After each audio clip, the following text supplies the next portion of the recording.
Gidakop pinaagi sa entrapment operation ng usa ka Vietnamese national ug 11 ka mga staff members sa usa ka beauty clinic sa Barangay Cogon Ramos ning dakbayan sa Sugbo niadtong Sabado tungod sa kalapasan sa RA 9711 kun FDA Act of 2009 ug RA 2382 kun Medical Act of 1959. Ang mga operatiba sa Regional Special Operations Unit uban ang mga personnel sa Regional Intelligence Division ug City Mobile Force Company sa CCPO ang milusad sa entrapment operation isip tubag sa verified complaint nga nadawat gikan sa usa ka concerned civilian.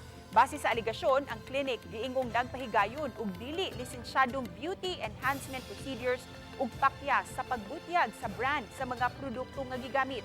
Usa ka police asset ang nagpakaaron ingnon nga kliyente ug mi-request og lip filler treatment nga himuon sa staff member nga dili lisensyado. Hinungdan nga gilusadayon ang operasyon ug gidakop ang mga individual nga anaa sa beauty clinic. Na-recover atul sa operasyon ang duha ka mga syringe nga adunay lip filler substance. Nagkalain-laing vials, ampules, tablet, capsules, mga syringe, usa ka RF intensity machine ug uban pang mga makina.